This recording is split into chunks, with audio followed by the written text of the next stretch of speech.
In this video, I'll talk about all the documents that you need for Schengen visa and things people often get wrong in these documents, which leads to visa rejections. There are a bunch of documents, so I suggest do not skip this video.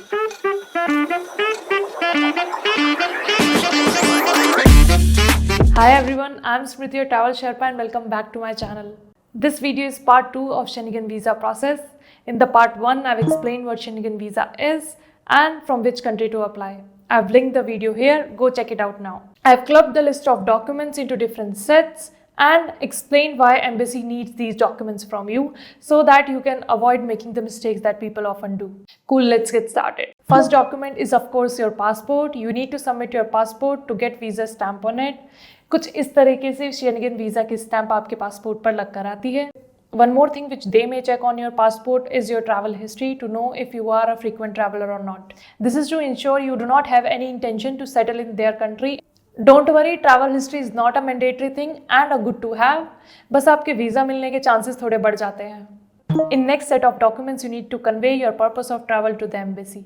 In this set, first you'll need your detailed itinerary, like it should be very detailed. For each and every day, what's your plan and where you will be staying in their country. Second document in this set is your flight tickets. Yes, you need to show your to and fro flight tickets to the embassy. Yes, इसका मतलब है कि आपको flight tickets visa apply करने से पहले book करनी होगी. I suggest कि आप fully refundable flight tickets ही बुक करें. Fake tickets तो बिल्कुल भी ना सोचे लगाने की अगर आपको फ्यूचर में भी वीज़ा अप्लाई करना है तो. Now the third set of documents are required to show your socio-professional situation to the embassy. Basically a job or something for which you will come back to your country. First document in this set is your proof of employment. If you are an employee, like you need to get a leave letter from your company and submit it to the embassy. It should mention from which to which date you are on leave and you'll join back your company after coming back. If you are a student, you need to show a school attendance certificate like you are a regular student and you will come back and join your school once your trip is over. Apart from this, you can also show your marriage certificate and proof of pension. Like anything which shows your personal link to the country. If you do not have any of these documents, I suggest you consult a visa agent. Now, fourth set of documents are required to show that you have enough funds to travel and survive in their country. The first document that you need in this set is your last 6 months bank statement. Remember, the bank statement should be attested by bank.